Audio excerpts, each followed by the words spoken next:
मैं बिल्कुल सही, ये आप ही की बात मैं आगे कंटिन्यू करूंगी और किरण साहिबा से पूछूंगी। आपको भी लगता है आज जिस तरह काजी फायज़ी साहब रुखसत हुए, फिर जस्टिस मंसूर अली शाह का एक लंबा खत जिसमें इल्ज़ामात की बौछार थी, कहीं ना कहीं आप भी ये लोग सब समझते हैं कि जस्टिस मंसूर अली शाह का नाम कंट्रोवर्शियल खासा हो गया था पीटीआई की वजह से? बिस्मिल्लाहिर्रहमानिर्रहीम। सबसे पहले तो इकरा आपका शुक्रिया कि आप अपने प्रोग्राम में मुझे मदऊ किया। ख़ुद ही इन्होंने सवाल किया और ख़ुद ही इसका जवाब भी दे दिया। ये बात करते हैं और उसके बाद भूल जाते हैं कि उन्होंने क्या कहा। बिल्कुल, आप बिल्कुल ठीक कह रही हैं कि जो हैं जस्टिस मंसूर अली शाह, उनको कंट्रोवर्शियल बनाने में इनका बहुत बड़ा रोल था।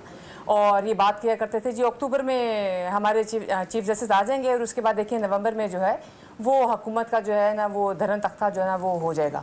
और जब भी पाकिस्तान में बहुत हाई पोस्टों के ऊपर चीफ ऑफ आर्मी स्टाफ की बात करें या इनकी इस लेवल के लोगों की बात करें तो हमेशा कंट्रोवर्शियल बनाया। तो इन्होंने अपने पाँव पे कुल्हाड़ी जैसे कहूँ या क्या कहूँ, बिल्कुल एक इस तरमीम से पहले जो आईन पाकिस्तान था उसमें यही था कि जो मोस्ट सीनियर जज है वो चीफ जस्टिस पाकिस्तान बनेगा। और एक सिस्टम के तहत चीज़ें आ रही थी जिसमें मंसूर अली शाह ही चीफ जस्टिस पाकिस्तान बनना था। लेकिन एक आईनी तरमीम आई, 26वीं आईनी तरमीम आई। और आप ये भी देख लें इकरा कि जो तरमीम आई वो हुकूमती बेंचेस पर, या अगर मैं बात कहूँ कि मुस्लिम नून का जो मसूदा था उसके ऊपर नहीं आई है आईनी तरमीम, ये बिल्कुल उसके अपोजिट। और फजल रहमान साहब का जो मसूदा आया उसके ऊपर आई। आपने देखा इनकी मीटिंग्स भी हुई, पीटीआई के लोगों की मीटिंग्स भी हुई, उठक बैठक उसको कहूँ, कभी कोई उनसे जाके मिल रहा है, कभी कोई उससे जाके मिल रहा है। फिर आपके कैमरे की आंख ने ये भी बताया कि उन्होंने कहा जी हम फजल रहमान साहब के जो मसूदा है उस पर हम 100% जो है वो मुत्तफिक हो गए। लेकिन वो एक मीटिंग कराई गई, मैं आपके प्रोग्राम में पहले भी कह चुकी हूँ कि ये टेबल पे आके बात करते हैं, टेबल पे आके ये बातों को मानते हैं, समझते हैं कि पाकिस्तान को आगे लेके जाना है। तो ये जो मुज़ाकरात की टेबल है और ये जो चीज़ें हैं ये होनी बहुत ज़रूरी हैं। लेकिन ये जो एक जेल का चक्कर लगा के आते हैं उसके बाद वो जो है ना वो सारा उल-पुल जो होता है वो कहते हैं जी हम नहीं मानेंगे क्योंकि हमारे बानी नहीं मान रहे तो हम नहीं मान देंगे। और ऐसा ही हुआ।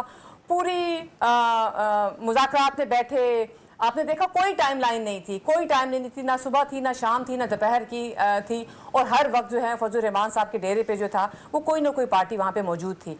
तो फिर ये मसूदा पहली बात तो ये फजल रहमान साहब का है और इसमें कंसेंसस डेवलप हुआ। तो फिर पीटीआई को चाहिए था कि हुकूमती चले मुस्लिम नून का मसूदा आप अपने एक तरफ रख दें, ये अपोजिशन का ही था। फजल रहमान साहब हमारे साथ तो नहीं बैठे हुए, उन्हीं के साथ बैठे हुए हैं, अपोजिशन में बैठे हुए हैं। तो उन्हीं के मसूदे के ऊपर वो वोट दे देते वो 26वीं तरमीम के ऊपर। लेकिन ऐसा नहीं हुआ। बिल्कुल सही। देखें, जहाँ तक बिलावल साहब के जो सेंटेंस हैं उन्होंने बोला कि फ़ाइज़ हिस्सा के तहत, देखिए जब मैं बिलावल साहब की बात करती हूँ तो डेफिनेटली आपने देखा कि जुल्फ़िकार अली भट्टो की मैं बात करूँ और क्या जुमला बोला गया, फ़ाइज़ हिस्सा साहब ने उनके बारे में क्या जुमला बोला कि वो एक गैर जो उनको सज़ा दी वो एक गैर आइनी अदालत ने दी। मतलब उन्होंने ये नहीं कहा कि आइनी अदालत ने दी, गैर आइनी, एक बहुत इस जुमले में बहुत वज़न है कि गैर आइनी अदालत ने ये फ़ैसला दिया। तो और कब से चल रहा था आप देखिए, वही बात आ गई कि नाने का जो केस था उसका फ़ैसला जो है वो नवासा, ये बड़ी तकलीफ़ दे बात है। और यकीन करें मुझे वो जो आंसू बिलावल भट्टो साहब का जो चीफ जस्टिस के सामने वो खड़े थे, वो जो आंसू गिरा वो बड़ा तकलीफ दे आंसू था। तो जहाँ तक बात की आपने उनके जुमले की, तो देखें एक शख्स को इतनी सदियों के बाद एक उसको मिला, उसको क्या कहते हैं इंसाफ मिला, तो उनका बनता है कि उन्होंने ये जुमला बोला। फिर दूसरी बात आपने कही कंट्रोवर्शियल, सॉरी आपने प्रैक्टिस एंड प्रोसीजर एक्ट में तब्दीली। देखिए बिल्कुल, पहले भी हम ही लेकर आए जब हम पीडीएम की हुकूमत में थे और अभी कुछ अर्सा पहले ही उसमें चेंज हुआ। तो देखिए आइन है, कानून है, ये चेंज होते रहते हैं। बिल्कुल 3 जजेस का था और उसमें था कि चीफ जस्टिस पाकिस्तान को ये राइट है कि वो तीसरे जज को या जजेस को चेंज कर सकते हैं।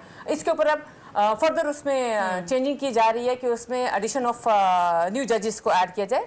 इससे क्या होगा, एक मैं समझती हूँ ब्रॉडर पर्सपेक्टिव में जो भी अदालत में केस आएगा, उस बेंच में जो भी केस आएगा उसको ब्रॉडर पर्सपेक्टिव में देखेंगे तो मेरे ख्याल से इस तरह से मुख्तलिफ राय आना اور زیادہ لوگوں کا, زیادہ ججز کا کسی ایک کیس میں اپنے فیصلے کو دینا, تو میرے خیال سے یہ تو جتنے کہتے ہیں برینز کام کر رہے ہوں, جتنے برینز اس میں ایڈ کریں, تو یہ تو اچھی چیز ہے.